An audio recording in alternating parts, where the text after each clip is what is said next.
Get in, lads. Welcome back to the Get in Football podcast. I'm here to give you guys a USA versus Ghana match preview. They play tomorrow as of recording this. I think they play today as of uploading at 5:30 p.m. Pacific time, 8:30 p.m. Eastern time, so on and so forth. I'm here to give you guys a preview, like I said.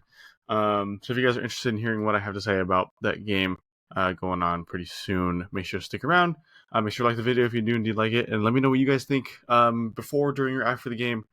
We'd love to hear it. Comments have been really good recently.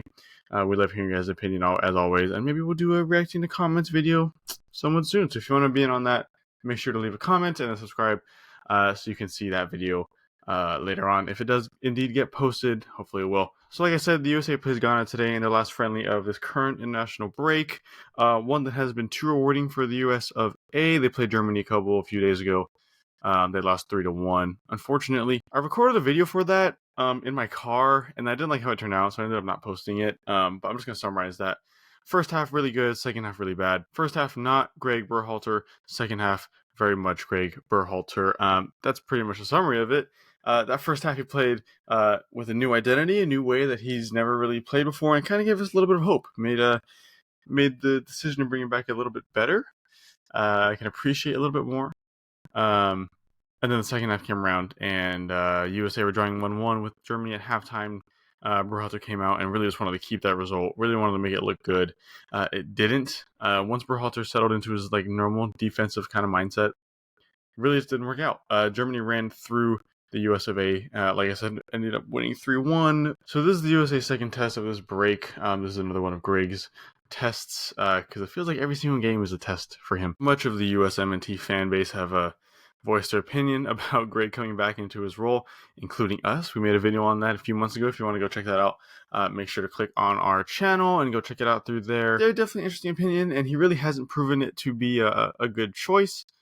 So Ghana, if we were to lose to Ghana, that'd be very disappointing, I would say. Ghana just lost to Mexico. I believe the score was 2-0 today or yesterday. So if we can't beat Ghana, then we should be very, very disappointed in what we're doing here. Not to rat on Ghana, though. I mean, Ghana's a very good team. They can hold their own. They've been at World Cups before, and they've held their own pretty well. But this will be a good test for the USA against an opposition that we don't normally play against, one that's centered, African football, that play in AFCON and things like that. We don't typically play against opponents that are that far out there, even Germany. To be fair, this was definitely a very good thing for the USMNT in this international break, is to test ourselves. However, I think we need to see improvement moving forward with this one. First one I understand a little bit more. It's Germany. I mean, they're one of the powerhouses of not just European football, but the world.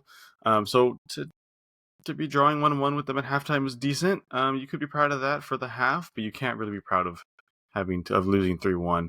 It should have been a lot closer in the end, but Gregg Berhalter does what Gregg Berhalter does. Game against Ghana is crucial. If the game doesn't end up in the way that we really expect it to or want to, questions need to be asked by Gregg. Not to say they already haven't been. Like I said, everyone's been questioning it, but the Soccer Federation should learn to go along with what the fans are saying and to get rid of them and bring someone else in, especially with this upcoming cycle for international football, Copa America, Olympics, the World Cup above all.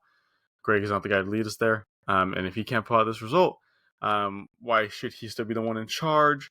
He's not learning anymore. This isn't a learning experience. He's not new. He's been doing this, and he hasn't seen any improvement at all.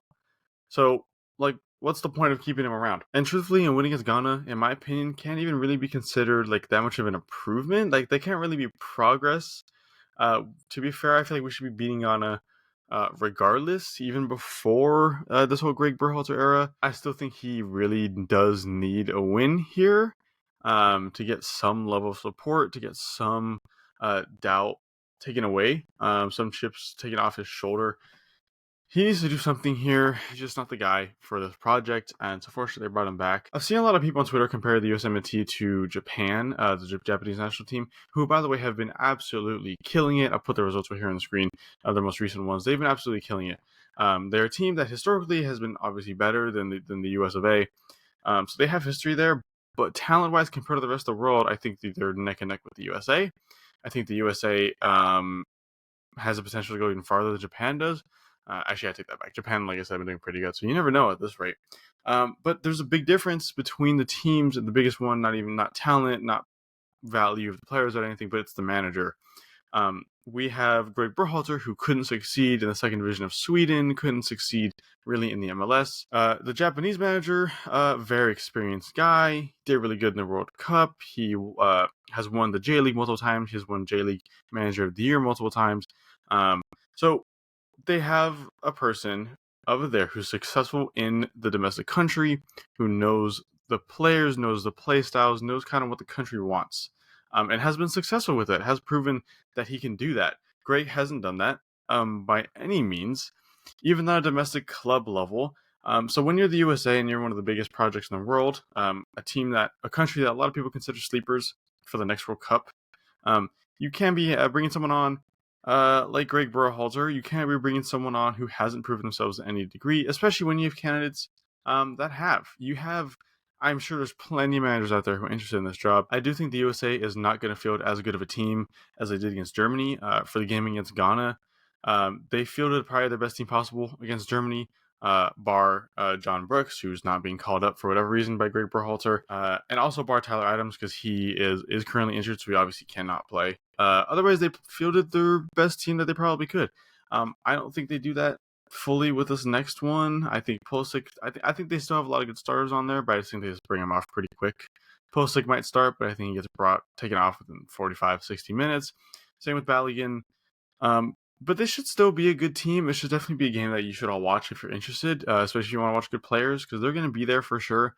I think Gregg is just going to give a bigger chance to players like maybe Miles Robinson, or players that don't often get too much game time. Thankfully, there isn't many MLS players on the roster. I think there's only one or two actually. Correct me if I'm wrong in the comments, please. But that's a good sign because you don't have to deal with watching that. And every time they get brought on, they bring a certain level of play. They bring a certain play style with them. One that doesn't really succeed on the international level. It's a very American thing. They bring in a very American play style. I hope that Gregg also has learned from the Germany game and doesn't necessarily settle for a draw.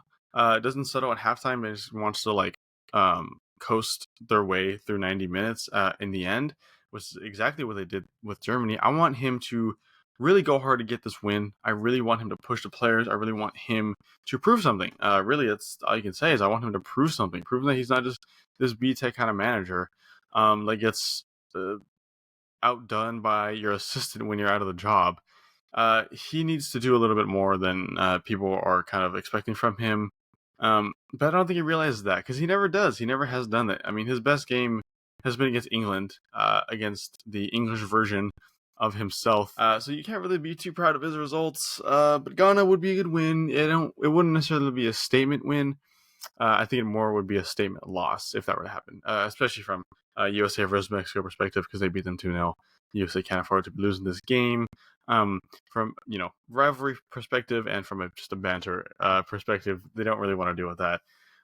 So the game's going to be really good. I think it's going to be interesting. I think you guys should all watch it if you can. We'll see if we can do a match reaction to the video. If you're a subscriber of us and you've been a subscriber for a long time and watched many of our videos, we haven't uploaded in the past few weeks. Took a little bit of a hiatus, unplanned. We just all got really busy. I started school. The other boys are in school.